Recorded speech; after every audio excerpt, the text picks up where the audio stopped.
বন্ধুরা, মশা পতঙ্গটি ছোট হলেও এর কামড়ে বিরক্ত হননি এরকম মানুষ কিন্তু খুঁজে পাওয়া খুব মুশকিল। মশার কামড় থেকে মানব শরীরে নানা রকমের রোগ কিন্তু বাসা বাঁধতে পারে, যেমন ডেঙ্গু, ম্যালেরিয়া বা চিকুনগুনিয়া। তো এই মশার কামড় থেকে বাঁচতে আমরা অনেক সময় মশারি টানাই বা কয়েল স্প্রে ব্যবহার করি, কিন্তু তারপরেও দেখা যায় মশার কামড়ের হাত থেকে কিন্তু আমরা রেহাই পাই না। তবে কিছু প্রাকৃতিক পদ্ধতি রয়েছে, সেই পদ্ধতিগুলো ফলো করলে কিন্তু আমরা মশার কামড় থেকে অনেকটাই রেহাই পেতে পারি। আগেকার দিনে কিন্তু এই ধরনের মশার কয়েল বা স্প্রে কোনো কিছুই পাওয়া যেত না। তখনকার দিনে মানুষ কিন্তু এই প্রাকৃতিক পদ্ধতি অবলম্বন করেই মশার কামড়ের হাত থেকে নিজেদেরকে রক্ষা করতেন। আর বন্ধুরা, আমরা এই যে কয়েল বা স্প্রে ব্যবহার করি, এটা কিন্তু প্রত্যেকদিন এর ধোঁয়াগুলো আমাদের শরীরে যেতে যেতে আমাদের শরীরেরও কিন্তু অনেক ক্ষতি হয়। প্রত্যেক মাসে আমরা অনেক অনেক টাকা খরচা করে কিন্তু নিজেদের শরীরের ক্ষতি নিজেরাই ডেকে আনছি মশার কামড়ের হাত থেকে বাঁচতে গিয়ে। তো বন্ধুরা, চলো আজকে একটা ঘরোয়া পদ্ধতি তোমাদের সঙ্গে শেয়ার করছি। আর এই জিনিসটা তৈরি করতে খরচ বলতে কিন্তু সেরকম কিছুই নেই, একদম ঘরোয়া জিনিস দিয়েই কিন্তু আমরা তৈরি করে ফেলতে পারবো, সম্পূর্ণ প্রাকৃতিক। এতে কিন্তু শারীরিক ক্ষতি হওয়ার কোনো সম্ভাবনা নেই। তো বন্ধুরা দেখো, এখানে আমি নিয়ে নিয়েছি বেশ কিছুটা নিম পাতা। এখানে কিন্তু শুকনো নিম পাতা ব্যবহার করলে চলবে না, একদম কাঁচা ফ্রেশ নিম পাতাই কিন্তু এখানে নিতে হবে। নিম পাতার কিন্তু প্রচুর গুণাগুণ রয়েছে। আমাদের যদি কখনো স্কিনের সমস্যা হয় সেক্ষেত্রেও কিন্তু আমরা নিম পাতা ব্যবহার করি। এছাড়া পোকামাকড় বা মশামাছি তাড়াতে নিম পাতা তো খুবই কার্যকরী। তো এখানে এই নিম পাতাগুলোকে আমরা ব্যবহার করার আগে একটু ভালো করে জলে ধুয়ে নেব। কারণ বন্ধুরা, এখন তো মাঝে মধ্যেই ঝড় বৃষ্টি হচ্ছে, আর গাছের থেকে যখন পাতাগুলো তুলতে গেলাম তখন দেখছিলাম যে পাতাগুলোর মধ্যে অনেক ধুলোবালি রয়েছে। তাই পরিষ্কার করে একটু জল দিয়ে ধুয়ে নিলাম, যাতে এর মধ্যে কোনো রকম ধুলোবালি বা নোংরা না থাকে। তো এবার এই নিম পাতাটাকে আমি জল থেকে তুলে নিচ্ছি, আর এবার এই পাতাগুলোই আমি একটা মিক্সি জারে দিয়ে দেবো, আর তার মধ্যে আরও একটা জিনিস মেশাবো, দিয়ে সামান্য একটু জল দিয়ে একটা পেস্ট তৈরি করে নিতে হবে। তো দেখো, পাতাগুলো মিক্সি জারে দিয়ে দেওয়ার পরে এখানে আমি আরও একটা জিনিস দিচ্ছি, নিয়েছি দুটো লবঙ্গ। তো তোমরা চাইলে লবঙ্গটা কিন্তু নাও দিতে পারো, তবে লবঙ্গটা দিলে কিন্তু একটা সুন্দর গন্ধ আসবে।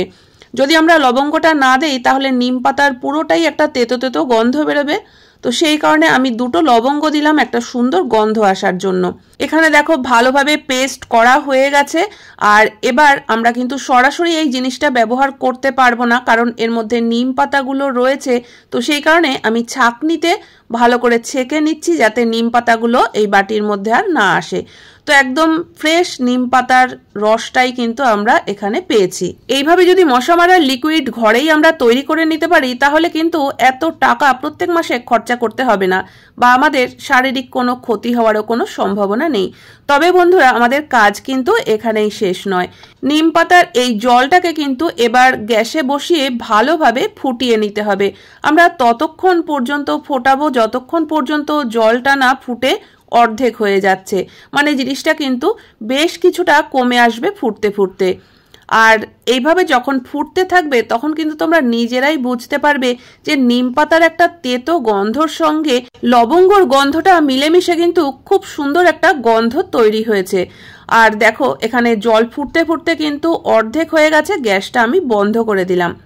তো জলটা যতক্ষণ পর্যন্ত না ঠান্ডা হচ্ছে, আমরা এখানে আরও একটা কাজ এগিয়ে রাখবো। এখানে আমি একটু কর্পূর আর একটা ন্যাপথলিন নিয়ে নিয়েছি। তো এবার এই দুটোকেই কিন্তু একসাথে আমরা গুঁড়ো করে নেব। গুঁড়োটাকে কিন্তু একটু ভালোভাবেই করতে হবে। গুঁড়োটা যদি ঠিকঠাক মতো না হয়, বড় বড় টুকরো থাকে, তাহলে কিন্তু জলের সঙ্গে মিশতে অনেকটাই সময় লেগে যাবে। তো দেখো, আমি এখানে যে গুঁড়োটা করে রেখেছিলাম নিম পাতার এই রসটার মধ্যে কিন্তু আমি মিশিয়ে দিলাম। তো এবার একটু ভালোভাবে গুলে দিচ্ছি, যাতে ভালোভাবে জলের সঙ্গে মিশে যায়। তবে এখানে দুটো একটা টুকরো একটু বড় ছিল, যে কারণে কিন্তু খুব ভালোভাবে এখনো গলেনি। তো আমি আরও 2 মিনিট রেখে দেবো, এতে যাতে ভালোভাবে গুলেও যাবে, তার সঙ্গে জলটা একদম ঠান্ডাও হয়ে যাবে। তো আমি 2 মিনিট পর ফিরে আসছি। তো বন্ধুরা দেখো, এখানে জলও ঠান্ডা হয়ে গেছে, জলের সঙ্গে খুব ভালোভাবে মিশেও গেছে। তো এখানে আমি নিয়েছি অল আউটের একটা খালি রিফিল। মশা তাড়ানোর জন্য আমাদের প্রত্যেকের ঘরেই কিন্তু এরকম ফাঁকা রিফিল খুঁজলে পাওয়া যাবে। তো পরবর্তীতে কিন্তু আর আমরা কোনো রকম গুড নাইট বা অল আউট কিনবো না যদি আমাদের এই পদ্ধতিটা জানা থাকে। এই ফাঁকা রিফিলগুলোকেই কিন্তু আমরা প্রয়োজন মতো ব্যবহার করতে পারবো। তো দেখো নিম পাতার এই যে জল বা রস যেটাই বলো না কেন সেটা আমি এই রিফিলের মধ্যে দিয়ে দিলাম। আর এবার এটাই কিন্তু আমরা মশা তাড়ানোর জন্য প্রত্যেক দিন ব্যবহার করতে পারবো।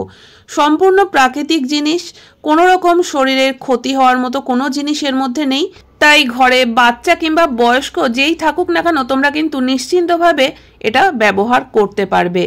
তো দেখো এবার আমি এখানে একটা গুড নাইটের মেশিন নিয়ে নিয়েছি আর এর মধ্যে আমি এটা সেট করে দিলাম।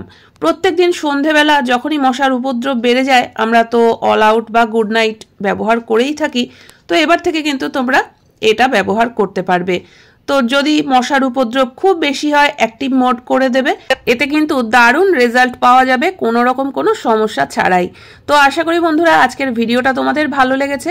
যদি ভালো লেগে থাকে অবশ্যই লাইক কমেন্ট করো, চ্যানেলটিকে সাবস্ক্রাইব করে পাশে থাকা বেল আইকনটাও অবশ্যই প্রেস করে দিও, যাতে নতুন ভিডিও আপলোড করলে নোটিফিকেশন সবার আগে তোমাদের কাছে পৌঁছে যায়।